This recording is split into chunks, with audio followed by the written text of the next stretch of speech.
नमस्कार दोस्तों आज हम श्रीमद् भगवत गीता के अध्याय नंबर 10 के श्लोक नंबर 1, श्लोक नंबर 2 और श्लोक नंबर 3 पर आपके साथ आध्यात्मिक ज्ञान की चर्चा करते हुए ये जानने की कोशिश करेंगे कि क्यों अर्जुन को कर्मेंद्रिय जीत बनाने के लिए व काम क्रोध आदि महाविकारों पर इतना बारीकी से ये ईश्वरीय ज्ञान सुनाना पड़ा। क्या अर्जुन को इस बात का भरोसा नहीं हो रहा था कि जब मेरी तरफ से इस धर्म युद्ध की बागडोर स्वयं भगवान ने अपने हाथों में ले ली है तो फिर मेरी जीत पक्की है, या फिर अर्जुन स्वयं ही बार बार अज्ञान के कारण अपने देह के संबंधी मित्रगणों व गुरुजनों के मोह से इतना ग्रस्त हो रहा था जो उस पर भगवान के इस अनमोल ज्ञान का भी कुछ खास प्रभाव नहीं पड़ रहा था। विचार करने योग्य बात यह है कि भगवान का साथ होने के बावजूद भी अर्जुन लोकलाज में फंसकर सही निर्णय नहीं ले पा रहा था। और दोस्तों, ये तो हुई अर्जुन के संशय की बात। अब हम स्वयं अपनी बात करें तो हम भी यही पाएंगे कि आज हम सबको लोकलाज की तो बहुत चिंता है कि लोग क्या कहेंगे, मुझसे होगा या नहीं होगा, मैं अगर अपने दोस्त मित्रों का साथ नहीं दूंगा तो मेरा साथ कोई नहीं देगा। जबकि हम सभी ये भली भांति जानते हैं कि आज के युग में कोई भी इंसान, चाहे वह आपका सगा रिश्तेदार ही संबंधी ही क्यों ना हो, वह भी बिना मतलब के या बिना स्वार्थ के हमसे रिश्ता रखना ही नहीं चाहता। और जिस परमात्मा ने हमें जिंदगी की हर खुशी प्रदान करके एक मनुष्य के रूप में सृष्टि पर जीने का अधिकार दिया है, सर्वगुण सर्व शक्तियाँ संपन्न बनाकर हमें सुखी जीवन व्यतीत करने के लिए भेजा था, उस प्रभु की लाज की हमें आज कोई परवाह नहीं है। इसलिए अब वह समय आ पहुंचा है कि हम भगवान के ज्ञान के गीतों को स्वयं में संजोकर इस गीता को एक शास्त्र या एक किताब समझकर केवल पढ़ें ही नहीं, बल्कि गीता में जो बातें कही गई हैं उन सब बातों को अमल में लाएं जो भगवान ने अर्जुन के माध्यम से हर मनुष्य को श्रेष्ठ व चरित्रमान बनने के लिए कही हैं। तो आइए दोस्तों, अब हम शुरू करते हैं श्रीमद् भगवत गीता के अध्याय नंबर 10 का श्लोक नंबर 1, जिसमें कहा गया है, श्री भगवानुवाच भूय एव महाबाहो शृणु मे परम वचः यते अहम प्रियमाणाय बक्ष्यामि हित काम्यया। भगवान कहते हैं कि हे अर्जुन, तू मुझ में अति प्रेम रखता है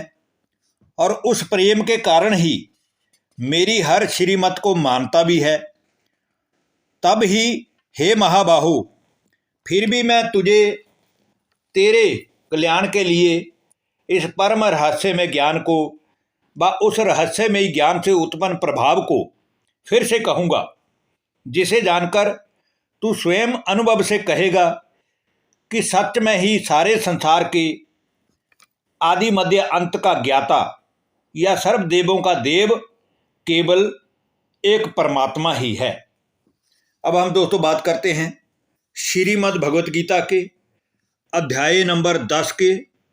श्लोक नंबर 2 की, जिसमें भगवान बड़े ही स्पष्ट तरीके से अपने बारे में बात करते हैं अर्जुन से कि मैं भगवान हूँ, तो मुझे सारे संसार के, चाहे वो मनुष्य हैं, चाहे वो देवताएं हैं, चाहे वो ऋषि मुनि हैं, वो सारे ही मेरी लीला को नहीं जानते, इसलिए ही मुझे याद करते हैं। तो इसमें लिखा है, ना मे विदु सूरगणा प्रभवम ना महर्षय अहमाद्हि देवानाम महर्षिणाम च सर्वशः। कि हे अर्जुन, इस श्लोक में वेदों, शास्त्रों व उपनिषदों का निचोड़ समाया हुआ है, क्योंकि इस श्लोक द्वारा भगवान ने अपनी अपार शक्तियों का वर्णन करते हुए अर्जुन को यह बताया है कि हे अर्जुन, मेरी उत्पत्ति को अर्थात दिव्य अवतरण लेने की लीलाओं को अथवा दिव्य जन्म लेकर सभी दुखी व पतित मनुष्यों को सुखी व पावन बनाने के अलौकिक दिव्य कर्तव्य को ना तो देवता लोग ही जानते हैं और ना ही ऋषि मुनि महर्षिगण या सिद्ध पुरुष ही जानते हैं, क्योंकि मैं इन सभी देवी देवताओं की भी अथवा महान ऋषियों की उत्पत्ति का भी आदि मध्य अंत मैं ही आकर बताता हूँ, क्योंकि ये अपने जन्मों को नहीं जानते, परंतु मैं जन्म मरण रहित सबका ईश्वर हूँ, इसीलिए सभी का आदि कारण भी हूँ। और इसीलिए जो मुझे मेरे इस ज्ञान द्वारा यथार्थ रूप से जान लेते हैं, वो मेरे द्वारा सर्वगुण सर्व शक्तियाँ अर्थात ज्ञान और सुख शांति की प्राप्ति ज्ञान द्वारा कर ही लेते हैं। अब हम दोस्तों आज की वीडियो के अंतिम श्लोक और श्रीमद् भगवद गीता के अध्याय नंबर 10 के श्लोक नंबर 3 की बात करेंगे, जिसमें कहा गया है, यो माम जमनादीम च बेति लोक महेश्वरम अस्य मूढ़ स मृत्येषु सर्व पापै प्रमुच्यते। हे अर्जुन, भगवान कहते हैं, हे अर्जुन, जो मुझ ईश्वर को वास्तव में अर्थात सत्य रूप में अजन्मा अर्थात जन्म रहित अर्थात किसी माँ के गर्भ में जन्म लेने वाले नहीं, बल्कि सबका स्वामी व सभी मनुष्यों का सारी सृष्टि का महान ईश्वर ज्ञान द्वारा जान जाता है, वह मुनि सभी मनुष्यों में ज्ञानवान है, ऐसा समझना चाहिए। और इसीलिए वह मुझे यथार्थ रूप से जान पहचान कर मुझसे अपने मन का संबंध जोड़कर इसी एक ईश्वरीय मिलन के जन्म में योग युक्त होकर संपूर्ण पापों से मुक्ति प्राप्त करता है और स्वर्ग के अनेक जन्मों के सुख भोगने का अधिकारी भी बन जाता है। धन्यवाद। नमस्कार दोस्तों।